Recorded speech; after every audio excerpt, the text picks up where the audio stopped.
এইটো যে টেষ্টি কিটচেনলৈ স্বাগত জনাই আজি ৰেচিপি লৈ আহিছোঁ উৰহীয়া পিঠা। এই উৰহীয়া পিঠা অসমৰ লোক সংস্কৃতিৰ এটা অতি সুন্দৰ উপাদান। এই উপাদানটো অসমত এই উৰহীয়া পিঠা নোখোৱা মানুহ বোধহয় খুব কমেই আছে, কাৰণ এই পিঠাটো অসমৰ মানুহে বৰ আগ্ৰহেৰে, বৰ আদৰেৰে, বৰ আপুৰুগীয়া বস্তু বুলিয়ে গ্ৰহণ কৰে। গতিকে বিহুত এই উৰহীয়া পিঠা নবনালে যেন কিবা এটা আমাৰ আধৰুৱা হৈ ৰয়। গতিকে এই উৰহীয়া পিঠাটো বনাবৰ কাৰণে মই কেনেকৈ বনাওঁ সেইটো চাবৰ কাৰণে চাওকচোন। প্ৰথমতে মই কি কৰিছোঁ, এয়া দুগুণ চাউল ভাতৰ আৰু বৰা চাউল এগুণ, ভাতৰ চাউল দুগুণ আৰু বৰা চাউল এগুণ ধৰক লৈ পেলাই একেলগে চাউলটো পহিলা কি কৰিছোঁ, ৰাতি তিয়াই থলোঁ। ৰাতি তিয়াই থৈ ৰাতিপুৱা চালনী এখনত ভালকৈ বা চেকনি এখনত ভালকৈ তুলি চেকি থলোঁ। থৈ চাউলটো মিক্সিত পিচি গুড়া কৰি মই এয়া বৰ্তমানে লৈ আহিছোঁ। এতিয়া এই চাউলৰ গুড়াটো লগত আমাক আৰু কি লাগিব, উৰহীয়া পিঠাটোৰ কাৰণে তিল লাগিব। গতিকে এই তিল অলপমান মই ভালকৈ ধুলোঁ, ধুই ভালকৈ ৰ'দত শুকুৱাই লৈ আকৌ কেৰাহী এখনত ভাজি মিক্সিত এইখিনিও সুন্দৰকৈ পেষ্ট কৰি লৈ আহিছোঁ। তিল এইখিনি তিল ল'লোঁ। তাৰপিছতে এইখিনি মিঠৈ খুব সুন্দৰকৈ কাটি সৰু সৰুকৈ কাটি ঠিক কৰি লৈছোঁ। এয়া চাওক, এইখিনি ল'লোঁ। লৈ পেলাই অকণমান ইয়াত নিমখ লৈছোঁ। তাৰপিছত লাগিব তেল বা ৰিফাইন। ইয়াত প্ৰয়োজনীয় বস্তু সেইখিনিয়ে, তাৰ বাহিৰে ধৰক পানী দি সানিম সেইখিনিয়ে। আৰু এই ৰেচিপিটো মই কেনেকৈ বনাওঁ সেইটো চাবৰ কাৰণে ব'লক পাকঘৰখনৰ মাজলৈ সোমাই যাওঁ। এতিয়া চাওক, মই এই চাউলৰ গুড়াখিনিৰ পৰা অলপমান আঁতৰাই ৰাখিম। এইখিনি দৰকাৰ হ'ব কাৰণে এইখিনি মই গোটেইখিনি লোৱা নাই, অলপমানে আঁতৰাই ৰাখি থৈছোঁ। আৰু এইখিনি গুড়াত কি কৰিম, অকণমান নিমখীয়া স্বাদ হ'বৰ কাৰণে এয়া চাওক অলপমানে নিমখ ছটিয়াই দিলোঁ।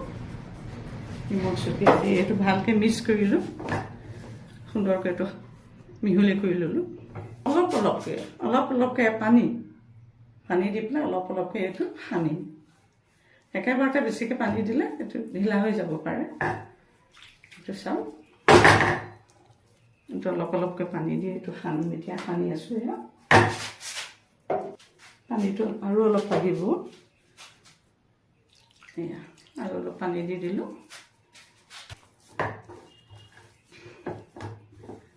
আৰু এইটো যিহেতু অলপ জুলীয়া হৈছে, এই পিঠাগুড়িটো যে আঁতৰাই থৈছোঁ ইয়াৰ পৰা অকণমানে পিঠাগুড়ি ইয়াত দি দিলোঁ।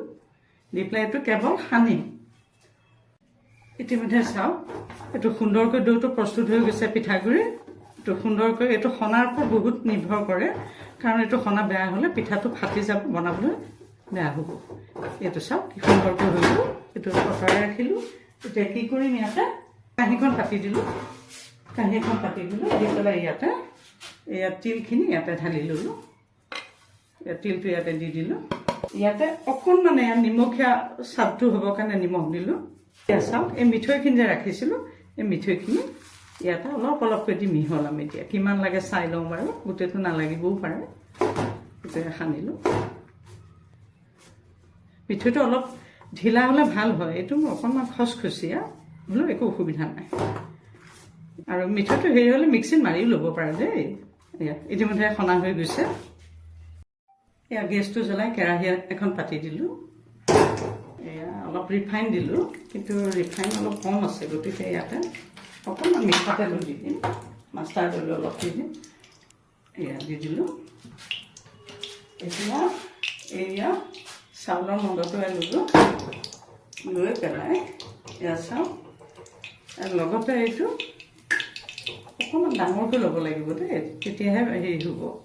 এইটো দেখিছেনে, এইটো এনেকৈ হেৰিকৈ ল'লোঁ। লৈ অকণমান মাজটোতে সামান্য খাল কৰি দিম। এইটো দেখিছেনে, এইটো খাল কৰি ইয়াতে এতিয়া মই এইয়া সানি লোৱা মিঠৈ আৰু তিলৰ মণ্ডটো অকণমান ইয়াতে এনেকৈ দি দিম। গেছটো কিন্তু ল' ফ্লেমত থাকিব লাগিব। ইয়াত দিলোঁ। দি পেলাই এইটো অইন একো নাই, এইটো লাহেকৈ বন্ধ কৰি দিম। এইটো আস্তেকৈ এইটো বন্ধ কৰি দিম খালি এইটো দেখিছেনে আকৃতিটো মানে উৰহীৰ নিচিনা হয় সেইটো কাৰণে এইটো পিঠাৰ নাম উৰহীয়া পিঠা উৰহীটোৰ নিচিনা হৈছে ইয়াত চাওক এইটো উৰহীটোৰ নিচিনা হৈছে এটা আকৃতিটো এয়া সুন্দৰকৈ উৰহীয়া পিঠা বনাই আছোঁ আপোনালোকে এনেকৈ এই পিঠাটো বনাই খাবচোন মিঠৈ খাব পৰা সকলো খাব পাৰিব যিসকলে চেনি খাব নোৱাৰে আৰু যিয়ে ধৰক মিঠৈ নাখায় তিলটোৰ লগত অকণমান নিমখকে দিও বনাই খাব পাৰে খালি চাউলটো বৰা আৰু ভাতৰ চাউল কিন্তু মিহলি হ'ব লাগিব তেতিয়াহে এই পিঠাটো হ'ব এয়া চাওক কি সুন্দৰকৈ হেৰি হৈ গৈছে আৰু এটা বনাম মই তাৰপিছত বনাই যাম আৰু ভাজি ভাজি দি গৈ থাকিম আকৃতিটো উৰহীয়া হয় কাৰণে উৰহীয়া পিঠা বুলি কয় আৰু যিহেতু ইয়াত তিল মিঠৈ সমস্ত থাকে গতিকে পিঠাটো খুব সুস্বাদু হয় খাবলৈ এইটো চাওক মাছটো এনেকৈ অকণমান খাল কৰি ল'লোঁ লৈ পেলাই ইয়াতে এইটো দি দিলোঁ তিলটো দি দিলোঁ তিল আৰু মিঠৈটো দি এইটো লাহেকৈ এনেকৈ জপাই দিম আৰু এইটো আকৃতিটোৱে দেখিছেনে উৰহী ফুলা নিচিনা হয় সেইকাৰণে পিঠাটোৰ নাম উৰহীয়া পিঠা এটা হৈ গ'ল চাওক এইটো হৈ গৈছে তেনেকৈ আকৌ এটা দি দিলোঁ এয়া চাওক একে উৰহীটোৰ নিচিনা